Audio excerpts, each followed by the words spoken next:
Akan mulai belajar firman Tuhan pada pagi hari ini. Bersyukur karena Tuhan berikan kesempatan kita hari ini untuk bisa memuji dan memuliakan nama Tuhan. Bapak Ibu Saudara sekalian yang dikasihi Tuhan, kita akan belajar firman Tuhan, mendengarkan kebenaran firman Tuhan dari Filipi pasal 3 ayat 1 sampai 16 ya. Yang saya berikan judul pada pagi hari ini, sukacita mengenal kebenaran. Baik Bapak Ibu Saudara sekalian, kita buka Alkitab kita di dalam Filipi pasal 3 ayat 1 sampai 16 dan saya akan bacakan firman Tuhan ini. Bapak Ibu Saudara sekalian yang dikasihi di dalam Tuhan Yesus Kristus, mendengarkan dengan seksama dan mencamkan firman Tuhan ini. Filipi pasal 3 ayat 1 sampai 16. Akhirnya saudara-saudaraku, bersukacitalah dalam Tuhan. Menuliskan hal ini lagi kepadamu tidaklah berat bagiku dan memberi kepastian kepadamu. Hati-hatilah terhadap anjing-anjing, hati-hatilah terhadap pekerja-pekerja yang jahat, hati-hatilah terhadap penyunat-penyunat yang palsu. Karena kitalah orang-orang bersunat yang beribadah oleh Roh Allah dan bermegah dalam Kristus Yesus dan tidak menaruh percaya pada hal-hal lahiriah.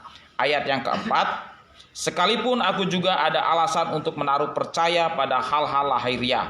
Jika ada orang lain menyangka dapat menaruh percaya pada hal-hal lahiriah, aku lebih lagi. Disunat pada hari ke-8 dari bangsa Israel, dari suku Benyamin, orang Ibrani asli. Tentang pendirian terhadap hukum Taurat, aku orang Farisi. Tentang kegiatan, aku penganiaya jemaat. Tentang kebenaran dalam mentaati hukum Taurat, aku tidak bercacat. Tetapi apa yang dahulu merupakan keuntungan bagiku, sekarang kuanggap rugi karena Kristus. Malahan segala sesuatu kuanggap rugi karena pengenalan akan Kristus Yesus, Tuhanku lebih mulia daripada semuanya. Oleh karena dialah aku telah melepaskan semuanya itu dan menganggapnya sampah, supaya aku memperoleh Kristus dan berada di dalam Dia, bukan dengan kebenaranku sendiri karena menaati hukum Taurat, melainkan dengan kebenaran karena kepercayaan kepada Kristus, yaitu kebenaran yang Allah anugerahkan berdasarkan kepercayaan. Ayat yang ke-10 Bapak Ibu Saudara sekalian, yang ku kehendaki ialah mengenal Dia dan kuasa kebangkitannya dan persekutuannya dalam penderitaannya, di mana aku menjadi serupa dengan Dia dalam kematiannya, supaya aku akhirnya beroleh kebangkitan dari antara orang mati. Bukan seolah-olah aku telah memperoleh hal ini atau telah sempurna, melainkan aku mengejarnya, kalau aku dapat juga menangkapnya, karena aku pun telah ditangkap oleh Kristus Yesus. Saudara-saudara, aku sendiri tidak menganggap bahwa aku telah menangkapnya, tetapi ini yang kulakukan. Aku melupakan apa yang telah di belakangku dan mengarahkan diri kepada apa yang di hadapanku, dan berlari-lari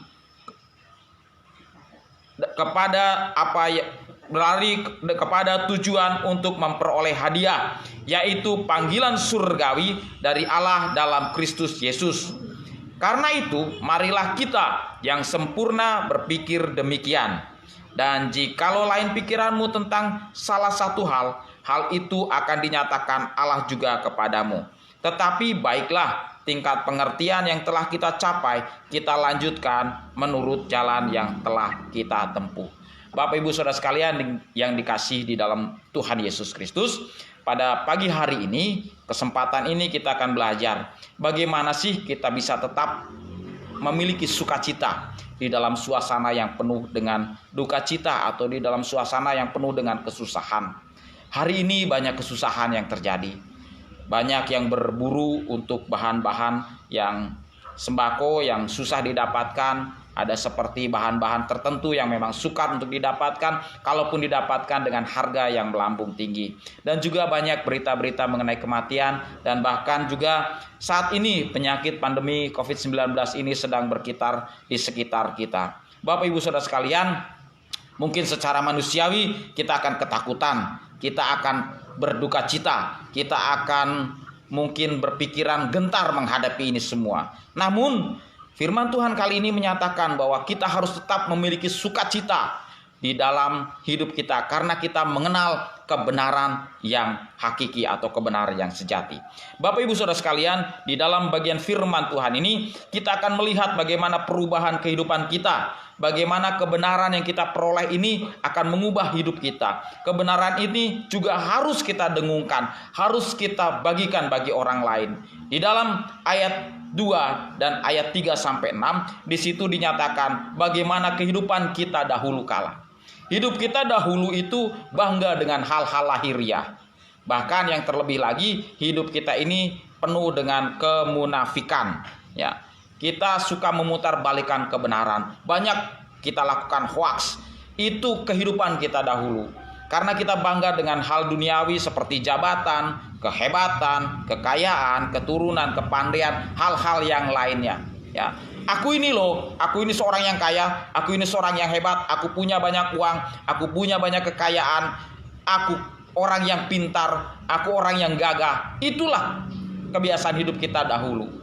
Namun Bapak Ibu Saudara sekalian, pada saat kita mengenal kebenaran Kristus, di dalam ayat yang ke-7 dan ke-8, di sini firman Tuhan menyatakan, tetapi apa yang dahulu merupakan keuntungan bagiku, sekarang kuanggap rugi karena Kristus. Malahan segala sesuatu kuanggap rugi karena pengenalan akan Kristus Yesus. Tuhanku lebih mulia daripada semuanya. Oleh karena dialah aku telah melepaskan semuanya itu dan menganggapnya sampah supaya aku memperoleh Kristus. Jadi Bapak Ibu Saudara sekalian, kehidupan kita pada saat kita dipilih oleh Kristus, kita menerima Yesus sebagai Tuhan dan Juru Selamat kita, kehidupan kita diubahkan secara total. Apa yang dahulu menjadi kebanggaan kita, apa yang dahulu menjadi andalan kita, apa yang dahulu kita bangga-banggakan, itu kita buang semua menjadi sampah, digantikan dengan Kristus yang ada di dalam kehidupan kita. Dan Bapak Ibu Saudara sekalian, jangan juga berbangga hati akan keselamatan, akan anugerah yang Tuhan berikan saat ini. Karena itu semua hanya perkenan Tuhan, hanya karena kemurahan Tuhan, hanya karena anugerah yang kita peroleh, karena kita percaya kepada Kristus Yesus Tuhan kita. Nah, proses selanjutnya di dalam kehidupan kita Bapak Ibu Saudara sekalian, setelah kita dahulu hidupnya penuh dengan kebanggaan duniawi, lalu hidup kita diubahkan secara total, proses yang selanjutnya yang ketiga adalah kita makin menjadi serupa dengan Kristus. Di dalam ayat yang ke-10 Bapak Ibu Saudara sekalian, yang ku kehendaki ialah mengenal Dia dan kuasa kebangkitannya dan persekutuan Dia dalam penderitaannya, di mana aku menjadi serupa dengan Dia dalam kematiannya. Kita semakin hari lepas hari menjadi semakin serupa dengan Kristus. Baik di dalam kehidupan kita, baik di dalam tingkah laku kita, baik di dalam perbuatan kita, baik di dalam pemikiran kita, kita harus berubah semakin hari semakin serupa dengan Kristus. Yang dicontohkan oleh Tuhan, oleh Rasul Paulus, oleh orang-orang yang sudah di dalam Tuhan semuanya. Kita harus taat kepada Tuhan, tetap tinggal di dalam Tuhan, dan dengan penuh kerendahan hati kita harus menjalani kehidupan ini. Karena semua ini hanya karena anugerah dan kemurahan Tuhan. Bapak Ibu Saudara sekalian, untuk mencapai level yang keempat, yang harus kita lakukan di dalam kehidupan kita, supaya kita tetap bersukacita karena kita mengenal kebenaran, walaupun dunia ini sedang penuh dengan kedukaan, kita harus tetap mengerjakan keselamatan kita di dalam Kristus. Jangan lengah dan terus semangat. Di dalam ayat yang ke-11 dan 13 di situ dinyatakan, saya bacakan ayat 11, supaya aku akhirnya beroleh kebangkitan dari antara orang mati, bukan seolah-olah aku telah memperoleh hal-hal itu dan telah sempurna, melainkan aku mengejarnya. Artinya keselamatan ini harus kita kerjakan. Tetap semangat, jangan lengah, jangan lelah, jangan berputus asa. Karena ada pengharapan di dalam Tuhan, ada kekuatan di dalam Tuhan, ada keselamatan di dalam Tuhan, ada perlindungan di dalam Tuhan. Tuhan adalah batu karang yang teguh. Tuhan adalah tempat kita bernaung. Ya, kita ingat zaman dahulu kala waktu bangsa Israel di dalam penjajahan Mesir, pada saat akan keluar dari penjajahan Mesir, waktu tulah ke-10 yang terakhir, di mana semua anak sulung mati. Bangsa Israel diberikan perintah oleh Tuhan untuk tetap tinggal diam di dalam rumah dan memberikan tanda darah salib di palang pintunya. Maka malaikat maut melewati itu semua. Artinya kita harus tetap tinggal di dalam Tuhan, kita harus tetap berlindung kepada Tuhan. Jangan keluar dari kepercayaan kita, iman kita terhadap Tuhan Yesus Kristus. Maka Tuhan Yesus akan memberikan kekuatan. Tuhan Yesus akan memberikan kita sukacita untuk kita tetap melalui perjalanan hidup kita. Apapun yang terjadi, mungkin kita hari ini sedang sakit, mungkin hari ini kita sedang kekurangan uang, mungkin hari ini kita sedang lemah tubuh, tetap tinggal diam di dalam Tuhan, karena sukacita kita kekal selamanya. Kenapa sukacita itu kekal selamanya? Di dalam bagian yang kelima, di dalam ayat yang ke-14 sampai 16. Bersukacita karena memperoleh hadiah, yaitu panggilan surgawi dari Allah dalam Kristus Yesus, yaitu keselamatan kekal.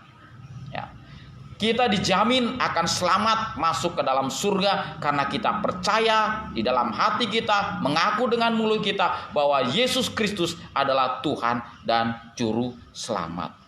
Nah, itulah Bapak Ibu Saudara sekalian, 5 tahapan atau 5 tingkatan bagaimana kita bisa berubah dalam kehidupan kita untuk kita tetap bersukacita karena kita mengenal kebenaran. Yang pertama, ingatlah dulu hidup kita yang bangga dengan hal lahiriah.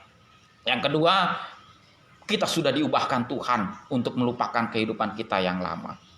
Yang lama sudah berlalu, yang baru sudah datang. Kita diubahkan secara total. Dan kita di dalam hidup ini terus diproses Tuhan untuk menjadi serupa dengan Kristus. Yang keempat selanjutnya, jangan kita lengah. Jangan kita kendor. Terus tetap semangat di dalam Tuhan, mengerjakan keselamatan Tuhan. Dan yang terakhir, bersukacitalah. Karena sukacita kita memperoleh hadiah, yaitu panggilan surgawi dari Allah dalam Kristus Yesus, yaitu keselamatan hidup yang kekal. Dan pada akhirnya saudara-saudaraku, bersukacitalah di dalam Tuhan senantiasa. Baik, mari kita tunduk kepala dan kita berdoa. Bapa kami yang di surga yang kami kenal di dalam nama Tuhan Yesus Kristus. Terima kasih Bapa karena pada pagi hari ini kami dapat belajar tentang firman Tuhan, bahwa kami tetap bersukacita di dalam keadaan apapun juga karena kami telah mengenal kebenaran yang sejati, kebenaran yang menyelamatkan kami, yaitu Tuhan Yesus Kristus sebagai Tuhan dan Juru Selamat kami. Bapa, berikan kami kesempatan untuk kami terus melayani Tuhan, dan biarlah kami bisa terus menyebarkan kabar keselamatan ini kepada setiap orang, bahwa ada seorang Juru Selamat, ada satu Juru Selamat yang sungguh luar biasa menyelamatkan hidup kami, yaitu Tuhan Yesus Kristus. Biarlah setiap orang akan memperoleh keselamatan, memperoleh ketenangan di dalam hidupnya, dan memperoleh jaminan kekal untuk bersama-sama dengan Tuhan pada saat dipanggil kembali ke dalam surga. Di dalam nama Tuhan Yesus Kristus kami berdoa dan ucap syukur. Haleluya. Amin.